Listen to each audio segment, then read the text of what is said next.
Deux mots vont décrire la prochaine semaine. Tout d'abord, instable au niveau des températures et perturbée en raison de plusieurs systèmes en fait, qui vont apporter leur lot de précipitations. Tout d'abord, première journée de la semaine, lundi, deux contextes différents en province. Le sud-ouest sous la neige en raison de l'arrivée d'un clipper et l'est du Québec plutôt avec du soleil et somme toute les températures relativement dans un contexte de froid pour l'échelle du Québec. On voit des températures maximales entre -5 et -10 généralement pour la province, ce qui place plutôt là, les températures sous les normales là, pour la première journée de la semaine. Au niveau des systèmes, tout d'abord, le premier qui va apporter justement la neige dans le sud-ouest lundi, c'est un autre clipper, le troisième en moins d'une semaine. Le premier a eu lieu vers la fin de la semaine passée, avec la première bordée pour le sud du Québec, un autre qui a eu lieu samedi, dans la nuit de samedi à dimanche, et un troisième prévu lundi pour débuter la semaine. Donc, les accumulations vont rester relativement modestes.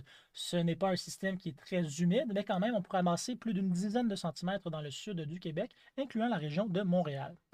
Par contre, le prochain système, c'est vraiment lui qui est à surveiller. Il pourrait s'agir d'une bombe météorologique. Certains modèles météo font justement intensifier ce système avec une perte de pression centrale assez rapide, ce qui pourrait donc la qualifier de bombe météorologique.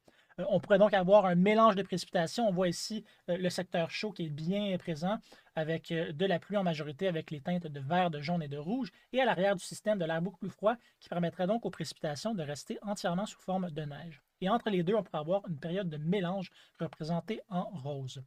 La trajectoire de ce système va être très déterminante quant au type de précipitation que chaque région devrait recevoir.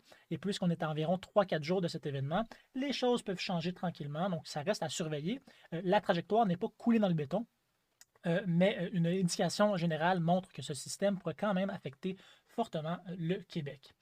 Par la suite, la deuxième moitié de la semaine, là, le système va se tasser, devra faire place à un contexte un petit peu plus tranquille, avec un peu moins de précipitations et un peu plus de soleil.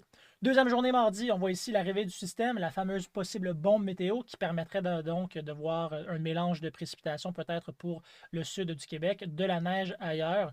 Donc vraiment une journée assez grise là, pour ce qui est de mardi. Avec les températures, par contre, on voit ici beaucoup plus douces. On n'est pas à -5, -10, on est plutôt aux alentours du point de congélation et même quelques degrés au-dessus de celui-ci. Donc, un contexte généralement un peu plus doux et c'est pourquoi on pourrait avoir des précipitations sous forme liquide, donc sous forme de pluie. Néanmoins, la probabilité de neige, eh bien, on a de bonnes probabilités d'avoir de la neige dans le couloir de l'Outaouais jusqu'à la baie James. Et ça, c'est en raison du secteur froid qui serait sur le côté ouest de la dépression.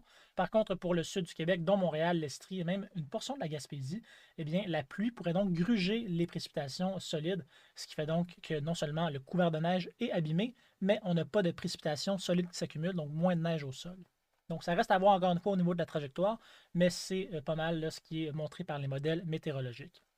Avec ce système assez intense d'ailleurs, on va avoir donc un contexte en altitude qui favorise des vents forts. Donc on voit ici une dépression en haut à gauche et un anticyclone qui se retrouve dans l'océan Atlantique en bas à droite de l'écran, ce qui fait qu'on a un contraste, un gradient de pression très serré. On voit les lignes qui sont très proches l'une de l'autre, ce qui fait qu'on pourrait avoir des vents plutôt forts.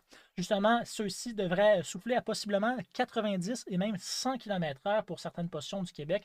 On parle principalement de l'Est, dont la Gaspésie, mais également la Côte-Nord. Le plus gros donc de ces vents va être évité pour ce qui est du sud et du centre du Québec, mais quand même, on pourrait avoir des rafales entre 50, possiblement 60 km/h et mélangées aux précipitations. Ça pourrait gêner un peu la visibilité et les déplacements, surtout mercredi jusqu'à jeudi. Au niveau des heures d'ensoleillement, eh bien, c'est sûr que ça va être plutôt limité pour les 3 premières journées de la semaine en raison de ce clipper et du système en milieu de semaine. Par la suite, par contre, comme j'ai montré, eh bien, ça va s'améliorer un peu dès jeudi après-midi avec un peu moins de précipitations prévues pour amorcer le prochain week-end. Pour ce qui est des températures maintenant, on a un contexte plutôt variable. On a tout d'abord un début de semaine dans le froid ici avec la descente en rose. Et par la suite, le système va venir brasser les masses d'air un peu là, et permettre une remontée de douceur dans l'est et une descente d'air froid dans l'ouest. Donc, on a vraiment un combat de masse d'air. Donc, c'est très contrasté au niveau de ces températures, ce qui va faire qu'on va passer sous et au-dessus de la normale momentanément pour quelques jours cette semaine. Donc, on voit ici d'ailleurs le système qui mélange très bien les masses d'air, la descente d'air froid en mauve et l'arrivée de l'air plus doux à l'est. Donc, vraiment, là, un contraste bien défini. Justement, au niveau des températures, ça ressemble à ceci sur le météogramme. Donc, lundi, -6 en maximum, quand même sous les normales de manière importante.